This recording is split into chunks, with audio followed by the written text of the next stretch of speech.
하나님의 놀라운 축복의 비밀하신 말씀은 마태복음 제5장 5절의 말씀입니다.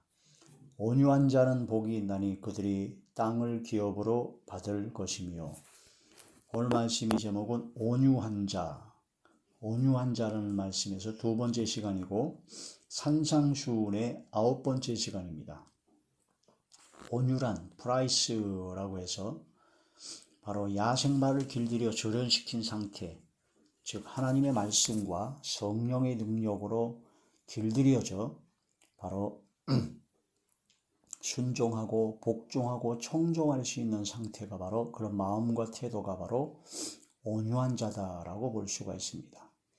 그래서 온유한 자는 따뜻하고 부드러운 성품뿐만이 아니라 하나님의 말씀에 훈련되어진 경건의 훈련과 경건의 능력을 소유한 바로 하나님의 말씀으로 자기 자신을 절제하고 근신하고 바로 순종하고 복종하고 청종할 수 있는 믿음의 단계, 그 믿음의 마음과 믿음의 태도를 말씀하고 있다라고 할 수 있습니다. 심령이 가난한 자가 되면 바로 천국이 임하는 성령께서 임하시고, 성령께서 임하시면 모든 죄가 통회하고 자복하고 회개하게 되는 애통하는 자가 되고, 또한 그는 애통하는 자리에 들어서 성화의 과정을 거쳐나가면서 하나님의 말씀과 성령으로 우리의 심령이 다듬어집니다. 성품이 다듬어집니다.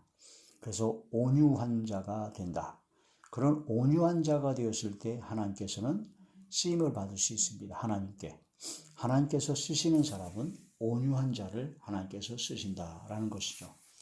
성경에 나온 인물 중에서 지면에 있는 모든 사람보다 온유함이 더했다고 하나님께서 말씀하신 모세는 40세가 되기까지 애굽에서 왕자로서의 모든 지혜와 모든 일과 말에 능한 자였습니다. 그래서 애굽에서의 그런 모든 지혜와 그런 모든 경험과 그런 탁월한 그런 모든 것을 가지고 이제는 이스라엘 백성, 자기 민족을 돌볼 생각이 나서 그렇게 나서려고 했었죠. 그런데 오히려 애굽 사람을 쳐 죽이는 살인죄를 범하게 되어서 도망치게 됩니다. 광야로 도망쳐서 결국은 40년 동안 처가살을 통해서 성품 훈련을 받게 됩니다. 그래서 80세가 되었을 때 바로 하나님께 쓰임을 받게 되는 그런 역사가 일어났죠. 바로 지면의 모든 사람보다 온유함이 더하다 하는 하나님의 인정을 받을 정도로 되었을 때 하나님께서는 모세를 사용하셨습니다. 그런 것처럼 우리가 인간적인 생각으로는 나이가 40세고 가장 활발하게 활동할 나이고 탁월한 지혜와 탁월한 재능과 탁월한 능력이 있는 사람을 쓰겠다 생각하지만 하나님께서는 그렇지 않습니다. 온유한 자를 쓰십니다. 그래서 80세가 되어 바로 진짜 온유한 자가 되었을 때 하나님께 쓰임을 받게 된다. 우리도 모세와 같이 온유한 그런 심령이 되어 하나님께 쓰임 받는 그런 자리에 들어가야 되죠. 자, 사도행전 제7장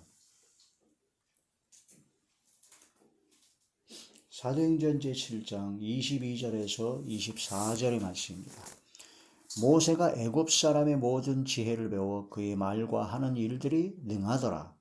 나이가 40이 되매 그 형제 이스라엘 자손을 돌볼 생각이 나더니 한 사람이 원통한 일을 당함을 보고 보호하여 압제받는 자를 위하여 원수를 갚아 애굽 사람을 쳐 죽이리라.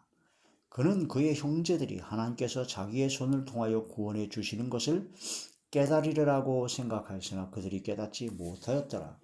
이튿날 이스라엘 사람끼리 싸울 때 모세가 와서 화해시키려 하여 이르되 너희는 형제인데 어찌 서로 해치느냐 하니 그 동물을 해치는 사람이 모세를 밀어뜨려 이르되 누가 너를 관리와 재판장으로 우리 위에 세우느냐 네가 어제는 애굽 사람을 죽인 것 같이 또 나를 죽이려느냐 하니 모세가 이 말 때문에 도주하여 미디안 땅에서 나그네 되어 거기서 아들 둘을 낳으니라.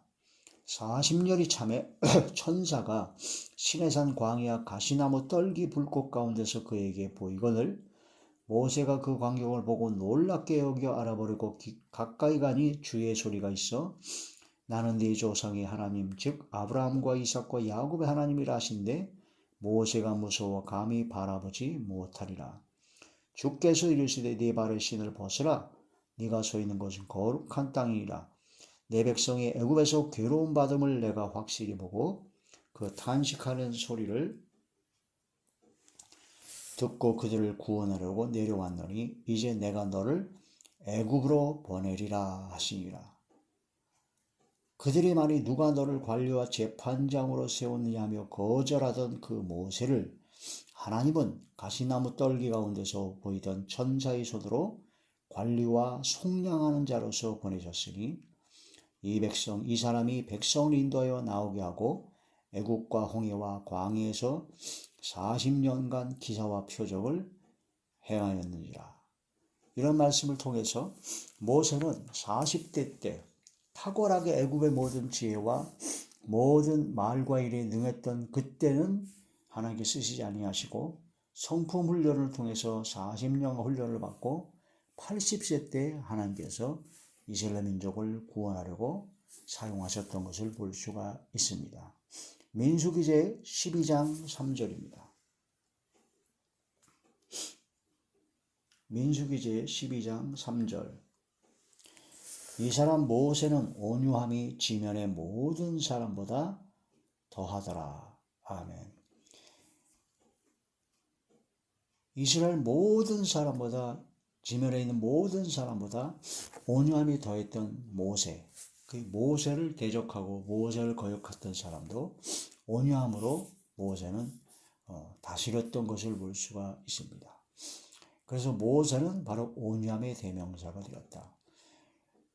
예수 그리스도, 예수님께서는 하나님의 아들이요 근본 하나님의 본체이시기 때문에 처음부터 바로 온유하셨거나 완전하셨거나 그런 것이 아닙니다. 예수님은 육신의 모양을 입고 이 땅에 오셨기 때문에 사람의 육체를 입고 오셨기 때문에 인간이 갖고 있는 걸 다 갖고 있었기 때문에 예수님도 역시 여러 가지 고난과 역경을 통해서 순종을 배우셨다고 하셨습니다. 바로 온유를 배우신 것이죠. 완전하게 되셨다고 했습니다. 받으신 고난으로 순종을 배우신 예수님, 아들이시라도 또한 예수님은 항상 통곡과 눈물로 간구와 소원을 올렸고 항상 훈련을 통해서 완전한 믿음의 자리, 바로 온유함을 갖추게 되었다는 겁니다. 예수님도 그러셨다는 겁니다. 그러니 우리는 그런 온유한 성품, 그런 것이 하루아침에 되는 것이 아니라 오직 훈련을 통해서 바로 고난과 역경을 통해서 만들어진다는 걸 깨닫고 그런 고난과 역경 속에서 예수님을 따라 온유한 자리, 모세를 따라 온유한 자리에 들어가는 우리 모두가 되어야 될 것입니다. 히브리서 제5장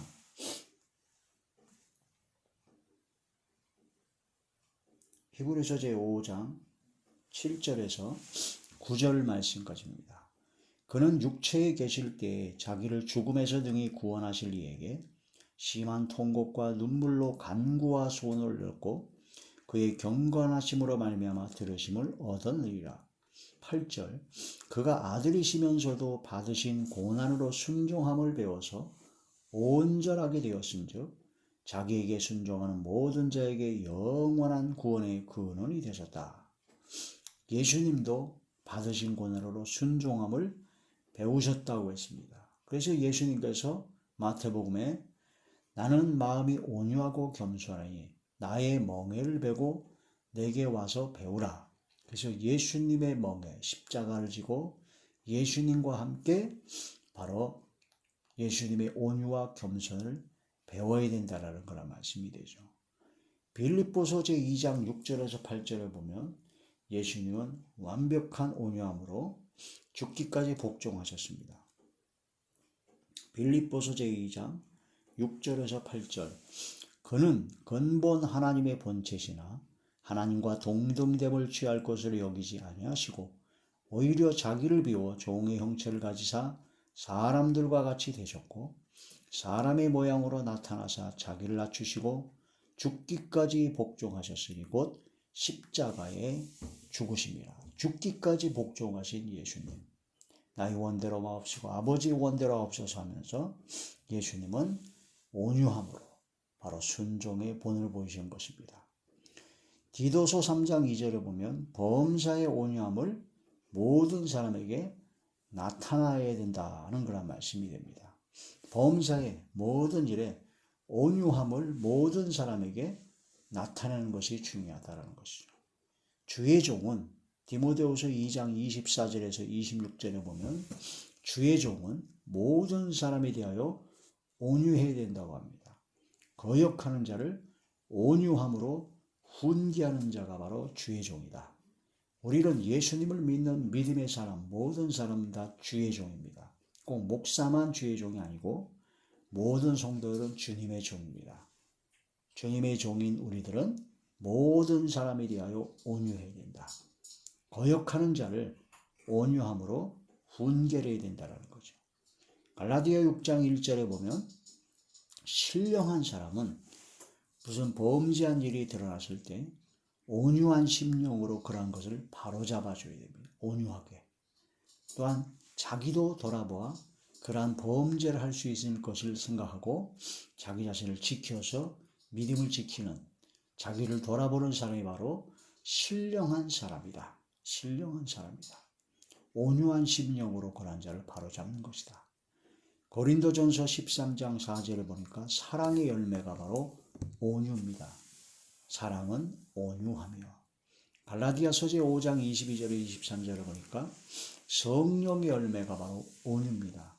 사랑과 희락과 화평과 오래 참음과 자비와 양성과 충성과 온유와 절제니.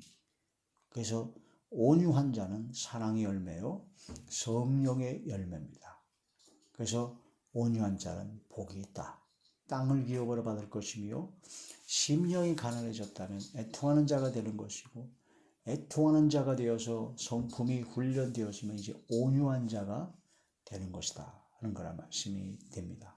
그런 말씀을 통해서 진정 하나님께서 인정하시는 온유한 자가 되어 하나님께 귀히 쓰임받는 저와 우리 모두가 되시길 주의 이름으로 축원합니다.